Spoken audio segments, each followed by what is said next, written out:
ಕುಂದಾಪುರ ತಾಲೂಕಿನ ಕೋಟೇಶ್ವರ ರಾಷ್ಟ್ರೀಯ ಹೆದ್ದಾರಿ ಸಮೀಪದ ಕೋಸ್ಟಲ್ ಕ್ರೌನ್ ಮಾಲ್ನಲ್ಲಿ ಭಾರತ್ ಸಿನಿಮಾಸ್ ಶಾಖೆ ಶುಭಾರಂಭಗೊಂಡಿತು. ಭಾರತ್ ಸಿನಿಮಾಸ್ ಕೋಟೇಶ್ವರದಲ್ಲಿ ಆರಂಭಗೊಂಡಿರುವುದು 4ನೇ ಶಾಖೆಯಾಗಿದೆ.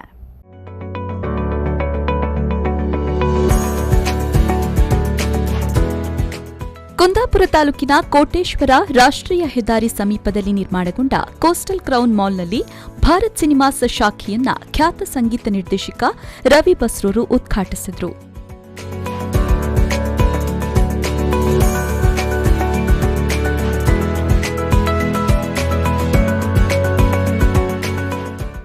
ಬಳಿಕ ಮಾತನಾಡಿದ ಅವರು, ಕುಂದಾಪುರಕ್ಕೊಂದು ಗುಣಮಟ್ಟದ ಚಿತ್ರಮಂದಿರ ಬೇಕೆನ್ನುವ ಜನರ ಕನಸು ಈಡೇರಿದೆ.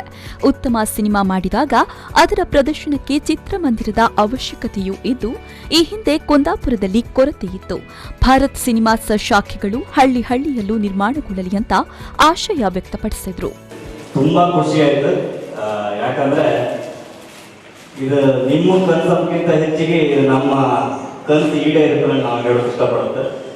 ಎಷ್ಟೋ ಸಮಯದಿಂದ ಸಿನಿಮಾ ಮಾಡ್ಕೊಂತ ಯಾವಾಗ ಅನ್ಕಂತೋ ಅಲ್ಲಿಂದ ಒಂದು ಒಳ್ಳೆ ಥಿಯೇಟರ್ ನಮ್ಮಲ್ಲಿ ಬೇಕು, ಜನರಿಗೆ ಆ ಗುಣಮಟ್ಟವನ್ನು ತೋರಿಸ್ಕೊಳ್ಳಿ, ಎಷ್ಟು ಹರಸಾಹಸ ಮಾಡಿ ಸಿನಿಮಾಗಳನ್ನು ಮಾಡೋದು ನಾವು.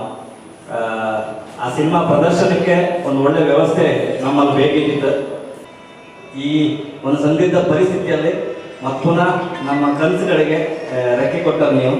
ನಿಮ್ಗೆ ಎಷ್ಟು ಥ್ಯಾಂಕ್ಸ್ ಹೇಳೋದು ಸಾಕು.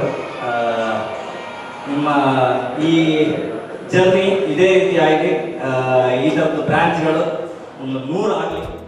ಭಾರತ್ ಗ್ರೂಪ್ ನಿರ್ದೇಶಕರಾದ ಸುಧೀರ್ ಎಂಪೈ ದೀಪ ಬೆಳಗಿಸಿ ಮಾತನಾಡಿ, ಭಾರತ್ ಸಿನಿಮಾಸ್ ಅನ್ನ ದಕ್ಷಿಣ ಭಾರತದಲ್ಲಿ ಪ್ರಥಮವಾಗಿ 2006ರಲ್ಲಿ ಮಂಗಳೂರಿನಲ್ಲಿ ಪ್ರಾರಂಭಿಸಲಾಯಿತು.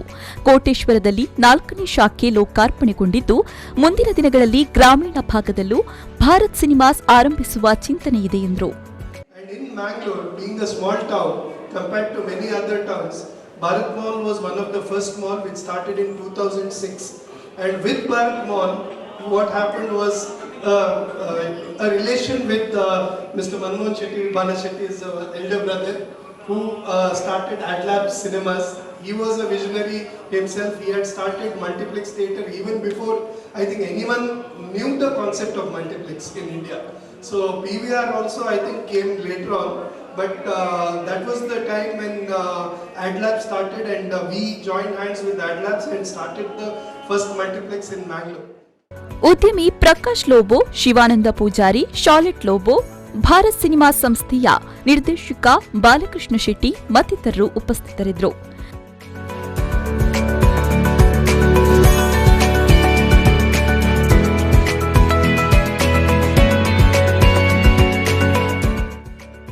Srikanth Hemmadi, V4 News 24/7 Kundapura.